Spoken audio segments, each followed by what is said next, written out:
All right, our emergency press conference. Leafs talk. JD Bunkis, Sam McKee. I just got back from the studio. Mm-hmm.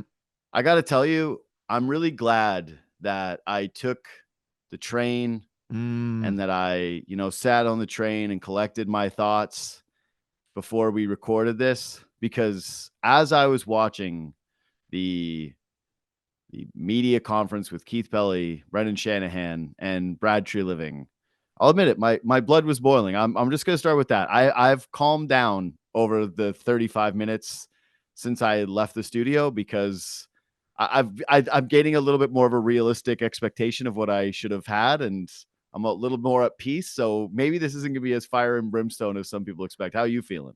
I'm okay. I agree with that sentiment that Mhm. coming right out of that, as a passionate fan as you and I both are, probably Yeah. would have been not good for either of our careers. I think back to last year when Yeah. Shanny did his barbecue of Kyle Dubas, and we came out into Kiprios, give the best 40 minutes of a heat check I've ever heard. So maybe it would have been Bro, good. that was the best. That was Yeah, the yeah, best Shanny, though. yeah. Today was the Oppo That's Shanny, what I mean. right? So today it felt, I don't know.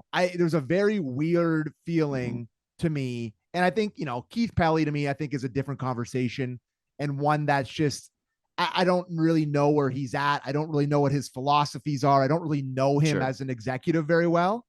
But the biggest takeaway to me is the way Shanahan looked and sounded. I Mm. thought, like, we can get into all of it. I thought Yeah, I Treliving, want to. I think Treliving did a really good job. Great performance from Treliving. Hold on, let's go But let's I go want one to at a start with time. Shanny. I want to start with Yeah, Shanny. because I wanna do this. I think that the best way to do it in terms of, like, a compact, quick reaction to this is to Yeah. give each of these guys, like, a letter grade. And so, yeah, like, I guess we can start with Shanahan since he's the biggest one. That being said, like, Petty did start the media conference and I think kinda set the tone for it Yeah. with he started on fire. He came out and it Mm-hmm. was, what did he say? "Good isn't good enough anymore?" Good isn't good enough. It should be. They should put that, like, where at the Notre Dame Stadium, where they have that, like, what's the thing they have at Notre Dame where it's like play like a champion today. Yeah, play like a Good ch yeah, then good gotta isn't tap good it. enough. Good isn't good Yeah, enough should be pasted on every thing in the Toronto Maple Leafs rink. On when you totally walk agree. out of the door of their dressing room, when you walk onto the ice, they should just put it at center ice instead of the Yeah, logo. Good is not good yeah, enough. I loved that, and I was like, oh, we're yeah. cooking here. When we Yeah, started with that, same, I was like, let's go. Cook, bro. cook. So I did my show leading into, again, subscribe, review to the JD Bunkis podcast, Leafs Talk, Real Kip from Born, do all those things. I did my show this morning and I outlined 5 things that I wanted from the Toronto Maple Leafs. And that included, I wanted authenticity. I Mm-hmm. wanted accountability. I wanted them to truly show an understanding of the fans. I wanted them to basically say that they had a different vision or a different plan moving forward. And so maybe my expectations for this media conference were a little bit too high, but when Pelly came out and he delivered the opening address, like you said, it was gas. I was like, Yeah, hell yeah, here we go. same. And then it was basically like a few moments of tree that I felt good about, where I was like, okay, uh, Keith Pelly to me is like, I can start with him and just say the letter grade is kind of, to me, B plus slash incomplete. Like, Yeah, he came out, he delivered the opening statement. And then from that point forward, I would say my biggest takeaway was he mentioned that he hasn't been here long, which we all agree he's going to get a longer time mm-hmm. kind of taking a look at things. But I did want an example. I wish someone would have followed up and asked for an example of what was the line? It was chemistry, and because he said there's things that he thinks that need to win, and it was skill, chemistry, and unity. Yeah, That was it. And he mm-hmm. said that in his observations of Brad and Brendan, that they had chemistry and unity. Yeah, And so he's only been there for a pretty short time. I kind of wanted to know what that looked like to him, what an example of that was to him. Because if you're a Leaf fan right now, I feel as though you don't you don't have any connection to what Brendan Shanahan is doing. You knew that Brad Treliving wanted to add more snot, but yeah. I don't know what the shared vision of these two guys is, or what it would look like when they're sitting down and they're chopping it up about hockey. So, yeah, I would say my thoughts on Pelly are pretty short, because again, I thought he delivered an excellent opening address, Mm-hmm. and then he's a guy who hasn't been here for very long, and so the only thing was the chemistry and unity, and I don't know what that looks like with those two. Yeah, and it's pretty clear that he is a very powerful guy. Just the way that yeah. he looks, the way he talks, the way he's just got that aura about him where Yeah. it's just, you do the wrong thing around him. You just kind of, you walk on eggshells around Keith Pelley. That guy wields a lot of power. And even before he came to MLSC, Do you know him from the golf world? Not at all, but he ran the DP World Tour for a while. I don't really know a lot about him, but I know that he's a guy that goes and runs things. And you got the sense of that today. Just the look of him, just the sound of him. I'll be interested to see, I don't know how much I want him to be involved in hockey stuff because I don't know what his hockey acumen is. He gave out a shout out to the Humber Valley Sharks start, which I'm sure made them very happy at the Toronto Maple Leafs. Had to be stoked. Oh yeah, they were fired up about that one. But yeah, I don't know really what to make of Keith Pelley. I don't understand him as an executive yet. I don't really know him that well. So I think, like you said, it's a little bit undetermined with him. But yeah, I think to me, he's the smallest talking point from that press conference when I thought maybe he should have been the biggest. Yeah, that's interesting that you say that too, because I kind of felt that too. I'll just tell you this. My overarching feel about all of it when I was watching them all up there on the dais is I was like, the guy who's speaking with the most confidence is Treliving. Not even close. The guy who is seemingly the most just empathetic to the fan base, the deepest understanding of the roster, the greatest display of what the roster flaws have been and openness of it. Like, he kind of displayed all those. And I went, wait, you're the guy who's only been here for a year? Yeah. Like, you're the guy who's been here for a year. That was my disappointment in Shanahan. Like, again, Keith Pelley came out and basically delivered the message from the ownership is that we want to win a Stanley Cup. Yeah. That's what fans got to know. Thanks, Tips. That they're tired. Yeah. Yeah. But also it's like, hey, he did have the good line about they're not just there to sell jerseys. And obviously some of that can be spun as like corporate PR speak. But I think if you wanted to come, like, for me, the goal of a media conference like this is to come out of it and feel like there is a shared vision, that the vision is kind of intact, and that you as a fan of that team can feel like they're in good hands. And the way I came out of it feeling was Brendan Shanahan is here on stopgap measures. He's basically a buffer for another year for Keith Pelley to basically get situated, look at how he does the job, determine whether or not that job needs to exist, and that this is kind of Brad Treliving's ship to run. And Shanahan just felt like he didn't belong there. For the first time in any of these media conferences, I didn't feel like he was powerful or at the helm or that he was running the show. Like, it felt like a combination of Pelley and Treliving more than it felt like it was him. I have to say that's the first time that I've really seen Shanahan talk in one of these public forums. And it's been a long time where we've seen him do these end of year stuff. We've had a lot of experience with it here in Toronto, as people know. Yeah. I don't know, man. Just seemed beaten down, tired, Big time. Just like almost as though he couldn't believe that he was still sitting there doing this. Yeah. Like that, I think he's got 1 year left on his contract. I believe CJ asked him about the contract details, and clearly he didn't specify for a reason because they don't want him to seem like the lame duck president where he's got 1 year left on his deal and he's clearly not getting an extension. Yeah, it's 1 or 2 years left on his deal. Max. Is the understanding everyone has. Yeah. So I just thought that he didn't want to be there, and he barely was able to come up with the words to say. Like, I honestly felt for the first time ever, he was at a loss for words, and he wouldn't answer these questions straight. Like, I believe it was Jonas that asked him at the end, like, do you believe that this core could win? Politicianed it, talked about how there's going to be change, referred to his old stuff. And listen, they alluded to some stuff here. There is definitely some alluding, and I know you're not going to go out there. There was a little alluding. It was a little alluding. They alluded. But here's the thing. They didn't go out. They can't go out there and be like, yeah, we're trading Marner and Tavares because it's going to sewer their it's going to sewer their value. It's still a negotiate. I get it. But like, I think if you're asked that question and you have plans to make moves in this offseason, you can look the media, you can look your fans in the eye and give them what they want and say no. You can answer that question and say no without sewering the value of your players. And I just thought that he seemed like he really didn't want to be sitting there anymore. And he's totally sick of this, tired, beaten down of being the Toronto Maple Leafs president. And that's not what you want. That's not what you want. You want passion. You want a guy who's fresh and ready to rock. And that's what I got from Treliving. Totally agree with you on Shanny. Here's the thing. Today at the media conference basically had to be him sitting up there and people going, you were wrong. Yeah. Exactly. Say it.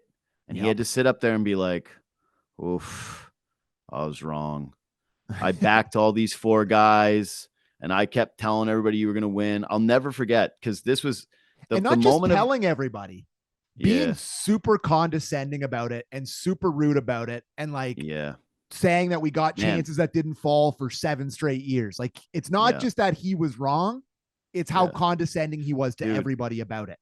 Even the one thing that drove me most nuts about Shanahan. So to me, like, here's what I'll say: letter grade for Shanahan to me is an F. Agreed. And the reason why it's an F is he didn't do anything to inspire you as a fan. And if you want to say the thing about like dancing around the questions because of politics, it's like, man, you actually had to know that if you were going to run out there, that you did have to say more than we're going to evaluate. He was stammering. He had a prepared statement. He tried to be like, it's on me. And we're like, man, if it was on you, then it wouldn't be Sheldon Keefe getting fired. It would be you getting fired. So exactly, that rings pretty hollow. If it's on you, why are you still sitting here, pal? Dude, he had no answers for anything. He basically like pleaded the fifth on most, and he kept going, and that'll bring us back to the previous statement, which was the only alluding that they did, the only like somewhat thing, which was that maybe they'll talk about it. He said something along the lines of discussing individuals. Like, no one even asked him to discuss individuals. They just said, like, will you approach no movement clauses? No, they asked. It was Luke. He asked about Martin. Yeah, Luke was the man. Yeah. And he just wouldn't even basically say, we will approach everybody on the team and be like, you could have lumped everybody in. We will evaluate every single player. We will ask them all about their no moves. We will evaluate all their contract situations. Like, it just, when he got asked that core 4 question and he started stammering through the prepared statement, I felt bad for him. You know what was even worse though? You remember Steve Simmons a few years ago when he did I don't know about your history lessons, but no team has lost 5 straight years in the first round and gone on to win the Stanley Cup that I'm aware of. And Shanahan went, okay. And he sort of like looked down his nose at him, like, how dare you question? Steve Simmons got to step up to the mic today and deliver that one again, right to Shanny. And Shanahan, when you talk about beaten down, to get back to that, there was no defiance. It was kind of like, yeah. You got me, Stevie. Stevie boy, you were right. You were right, Stevie. Like, it's what it was. It was all the media guys who've been telling you that this ain't going to work for 7 years got to sit there and look at you in the final year of your contract and say, you were wrong, time to change. So you know what? I never thought this, but a bit of pity came across my mind for Shanahan. Like, I actually felt a little bit. I know, but I'm a more empathetic person than you are. I have a guiltier conscience. I have a guiltier conscience than you do. There's no question. Buddy, I was raised on guilt. I think this is a guilty conscience off for both of us, but I have a very guilty conscience. And I saw him sitting up there looking tired, looking sad. And I felt a little bad for him that he doesn't want to be there anymore. Like, let this man be with his family. Go on a vacation, bro. Like, I know you're getting paid handsomely, but have you got enough? Like, part of me thinks he just wishes he could step down. Like, I don't know. Does he enjoy it? Does he? Well, this is what I'm saying about the stopgap thing. Is that's how it felt. This to me is like, it felt sort of the same, where Keith Pelley admitted that he's still trying to get his bearings with the organization. He's got a year to look under the hood. He'll look at Shanahan's job. He'll evaluate, like, what was it, Friedman with that report of maybe they don't think that they need to have that job anymore, that they can just go general manager straight to Keith Pelley. And that was how it felt. Like, bro, you're going to be Office Space a full year of what is it you say you do here? And I don't know how that's really going to work and that's going to operate. They could also basically use Shanahan now as the hatchet man to go in and say, yo, ask Marner to move his no move clause. It's like, but I'm the one who I like Mitchie. And he's like, I don't care. Get in there. Brad's not the one who's doing it. Head up to Huntsville, head up to the cottage and get on the horn with Mitchie. Hey, Brendan. You're going to Tavares's backyard in Etobicoke, and you're gonna sit by his fire pit, and you're gonna ask him and his uncle talking lacrosse. So you gotta do it. How are the worlds, John? Second question. Oh, I can't believe he's going to the Worlds. Can't believe he's going to the Worlds. Would you move your no move? Anyway, I think you're keeping him. That's what I mean. Like, he's like a Grim Reaper, ghost of Christmas past. Lurk in the halls. Like, he's not, this isn't the Shanna plan anymore, is kind of the way that it feels like you're putting it out of it. And that's, to me, is why I'm surprised he's staying, because say for somehow Treliving does all these moves this offseason, say he trades Marner, finds a way to get some of Tavares' money off the books, brings in a couple of defense, does like a bunch of great stuff this offseason, and the Leafs are better next year and they go further in the playoffs. Is Shanny getting any credit for that? It's like the second they go away from what he thought his idea was of a team that's going to win, the second you go away from that and it starts to succeed, is he going to be taking credit for that? Yeah, because here's the thing. Ultimately, if they start doing that, it'll be that's what the unity and chemistry thing has to mean to me. Is if you're Pelley and you're looking at this and they do have success, and Shanahan, like, God, you know what one is stinks for Shanny is when he called him a champion, and it was just such an easy, like, everyone, you knew that the hungry dog Leaf fans was like, but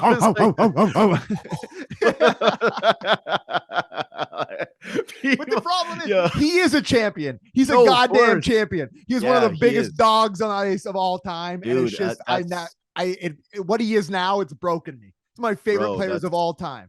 And he's just sitting up there a broken man.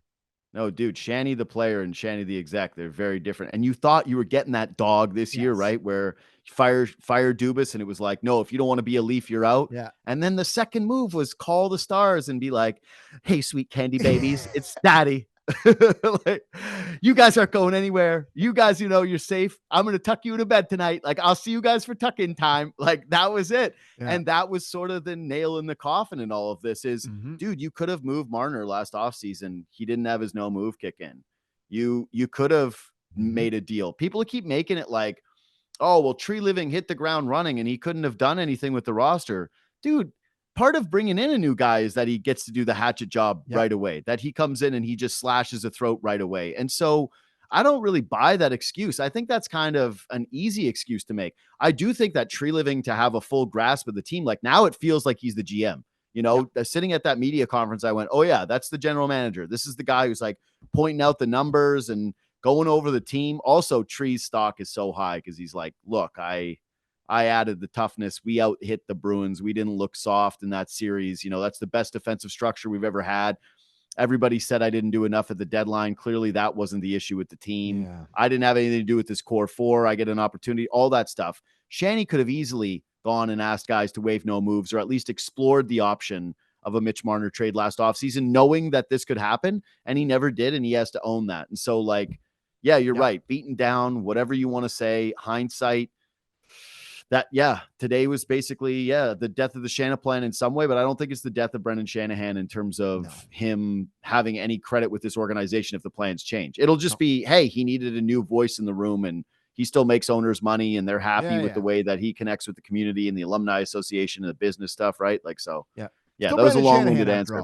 But he's still Brendan Shanahan after all. He was the man as a player. Treliving? Yeah, Tree, A+, bro. Like, 100%. Nailed it. Hit every tone. He was anti-Dubas. He went up there and was the opposite of what Dubas has been at every single one of these. And he just hit every note that everyone wanted to hear. And listen, talk is cheap. I've seen a lot of press conferences at a lot of different Toronto sports teams where they've said a lot of good things and I've trusted it, but we're new with Tree. Is not even a full year of Treliving yet. Well, it's probably getting pretty close to a year. No, it's a year. Yeah, it's a year. It's getting close. Like, I don't really, I feel like I'm getting to know him. And today was a huge step forward for me in my trust for Treliving. And where a lot of my questions was like, am I sure I want Treliving to be the one that's like making the Marner trade, or the one that I want him running free agency, running the draft? But I mean, seem to trust him. And his first draft pick it was the OHL MVP, and now just scored 5 points in the OHL 5. That everybody said was a reach. Yeah, it was a reach. And, give credit to Wes Clark for that one as well. But today was a big step forward in my trust for Treliving, and we'll see how far it goes when he actually starts making signings and trades or whatever. But I feel better about him right now than I did heading into the press conference. That's what I'll say. It's because we also have the body of work from the season too, right? But I will say this about Treliving. This makes me so jealous of people who are just likable in general.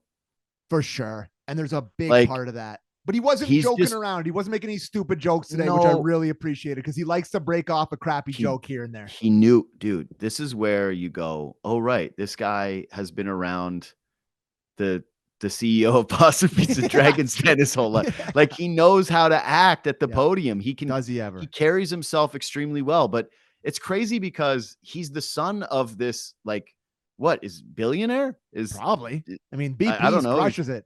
I mean, Sounds Boston Pizza. Sounds Boston Pizza brings in $1 billion. I don't know. Itself, I don't think he's a billionaire. I don't think he's a billionaire. But let's just say he's a billionaire. But Jim Treliving is a multi-millionaire, right? Okay. And yet there's something about Brad that just seems like he's this down-to-earth, aw shucks guy. Yeah. Like, you don't get a tint of like privileged jerk from him, right? He's just like, you're rooting for him. Yeah. I can't believe how hard you root for him. So no, Tree came out of this looking great. Again, this is what I'm with everybody that's going to criticize this pod and who will criticize me saying, what did you want Shanahan to say? And all the moves are going to have in the offseason, and he didn't commit to the core. So like, that's the best you can do. But no, man, you can be authentic and you can come to deliver with like what the actual points were. Even with Shanahan, where they asked him like why they haven't been able to score, and he's doing the whole, well, you got to go to the dirty areas thing. I'm like, dude, that's it. You're not going to, like, this is an accountability culture we're looking for. You're the guy who kept the Stars together. They're the ones who let you down. You can't have one moment where you go, yeah, these guys have not produced the way that I thought they were going to in the Stanley Cup playoffs. These guys aren't who It's crazy. That's what I'm saying. Like, dude, just say the thing. Like, do it. Bury them. Totally. And people who go like, how does that benefit the Toronto Maple Leafs? Okay, you can't say that and then criticize no accountability culture. Yep. Okay? You can't be someone who's sitting at home right now watching this video and going, what was Shanny supposed to do? And then also bitch and moan about how the Leafs don't have enough accountability throughout the organization. Like, that's part of the top-down problem. And again, at least Treliving, why he gets the A+ is spoke with conviction, was someone who I felt like was connecting to the fan base, seemed like he was identifying what the exact problems were and wasn't afraid to say it. Mm-hmm. Like, I don't know, man. Just seems kind of like the guy. And of course, he'll be judged on what he does this offseason. If they nail a Marner trade, they get him to move his no move, and they have an awesome draft or build this team into a competitor. Awesome. But one thing is really, really clear. This can't be a punt year for the Leafs. I've seen that out there where they go, oh, it's a punt year, and you let Marner go off the books. Man, you get 4 more years of Austin Matthews. Yeah. You're in William Nylander's prime. You ain't punting on anything. You're pressing. You're pressing. You're going for it on 4th and 12 here, baby. You ain't punting. All the way. And so, I heard Frank Saravelli on your guys' show, Real Kipper and Born, yesterday, talking about how, man, the Marner won't waive his no move clause is, I think, a little overstated by some people. Like, the idea how could he not want to waive it? Buddy, dude, get out of here. There's no, like, how can you be that delusional to not want to get out of here? They're clearly not giving him the long-term contract. Do you want to go somewhere where you can get the extra year, get close to $100 million, where someone else is willing to pay you?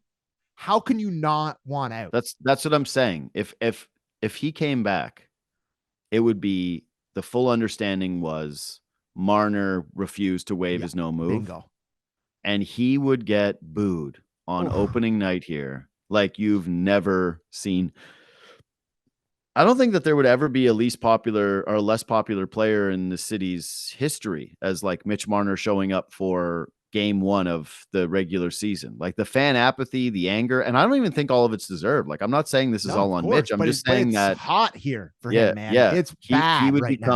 He would become the totem for or the target of fan anger. He would represent like a lot of the failures. And if I'm him, I just would want out. Like, I think Mitch is a talented player. I think he's a good player. I think that there's probably a good chance that when he goes somewhere else, it's going to burn Toronto fans. They'll get sympathetic about it when sentimental about it when they look back on him. But it's got to change, and it's got to start with that. So I don't know. I think if you're a Leaf fan, after you watch a day like today, you feel how corporate the organization is. You feel how bogged down they are by that. It wasn't an inspiring day by any sense of the imagination.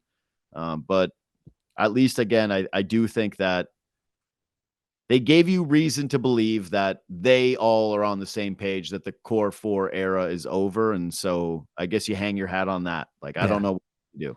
They're not going to they're not running it back. Run it back. RIP May 10th, 2024. Run it back, I think, is dead. I really do. So you can rest your head on your pillow thinking about that. And by the way, Jim Treliving, 700 schmil, bud. You were right. Not a billionaire. Yeah. That was in a 2023. Billy seemed cheap. That was but a Bills. Yeah. He hasn't added 300 million to that stack in a year. Those Northern Ontario BPs crush it, pal. Yeah. They're the community hub. Yeah, I agree. Dude, out Western Canada, you want to watch a game? BPs. Where are you going? BPs. We're getting all free ads. Too many free ads here. Well, that's telling you, like, you're out Western Canada right now. You're like, duh. Like, duh. You're probably watching this at BP on your phone. Buddy, literally the amount of conversations I've had with my brother who lives out in Smithers, BC, middle of nowhere. And what is he doing on every Saturday night? Crushing pints at the BPs, watching the Leafs play. Like that's that tree living tradition. money. The boys getting off a CN rail and then heading over and having sinking the paychecks back into BPs. The tree living fun. Anyways, man, I think if you're a Leaf fan, I said it on my show today, you're looking to just not be embarrassed anymore. And God, I don't think that you're going to feel that way until Shanny's gone or until they start stacking up, wins. Like, let's see the talk turn into actual winning. Because as of right now, it sure doesn't feel like the most inspiring time. If this exact team comes back next year with the same core of 5 guys, you know Sheldon Keefe's thing on the side of the lake, that'll be me. Leafs Nation. Yeah. It was fun. It was fun being on a show talking about it. It's like it was an honor to the support staff, to Real Kipper and Bourne, brother, to JD Bunkis. You'll just see me in that same video walking into the lake naked, just lost. The best thing ever would have been if they had a zoomed out and he ripped off on like a sea-doo or something. Yeah, that would have been the greatest video of all time. But bro, he nailed it. He's coming out of this. It's funny because he's clearly the fall guy as of right now. Classy, he nailed it. Classy.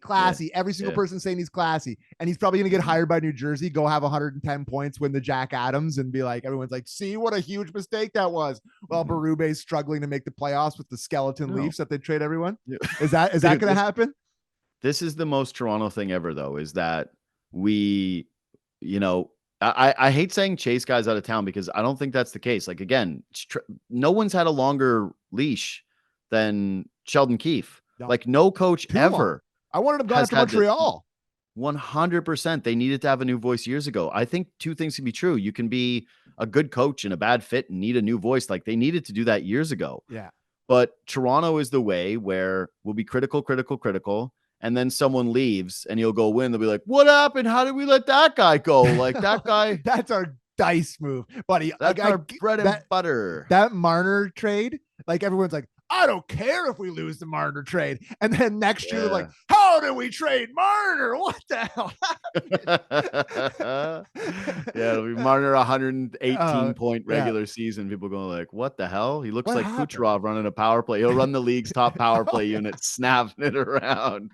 Just doorstep goals, Hyman goals for everybody that Marner plays with. How did this happen? Meanwhile, Jonathan Marchessault and the Leafs overpaid, beating it to a square in the power play. Like, what do we do? How do we do this? He had cup rings. Colton Barreto out again with lower back injury. Get ready, catch the fever, Leaf says. Anyways, thanks for listening. You done? You got it all good, brother. All good. Yeah, all right. Good to talk. For us, we're heading down to PWHL tonight to try to watch the one. Go Toronto's go. Hey, go Toronto's go, and let's see an actual winner in this town. All right, let's see a winner. If they lose tonight, I'm done with hockey. Like they boat raced on the other night, so if they don't do it again tonight, I'm quitting hockey. I mean, you bailed on the last opportunity you had to watch winning hockey in the city. I had a ticket for you. What to what? Calder Cup. Remember, you couldn't make it down. Oh yeah, and you didn't make it. And no. I watched Andreas Janssen and Garrett Sparks champion the city to their win, their big win. And then I couldn't get an Uber to save my life, so I was like walked for an hour and a half after that hockey game trying to get back home. That was at the championship parade when they chanted for Ben Smith, one more year, and then Todd Halushko took him to Mannheim. Stole our heart. Yeah, he took did. Ben Smith away from us, robbed us. Yeah. Anyway, shout out Todd Halushko, the legend. Anyways, follow us on Twitter and Instagram at JD Bunkis, at Sam McKee. Subscribe to the show, leave 5 stars. If you're watching on YouTube, please leave us a thumbs up. And we'll check in, I guess, periodically if there's big news throughout the Leafs off season. So subscribe and review. You can always listen to our shows that are staying on the air right now, the JD Bunkis podcast and Rio Kipper and Born. Thanks for listening. Thanks for watching. Hopefully we see you soon.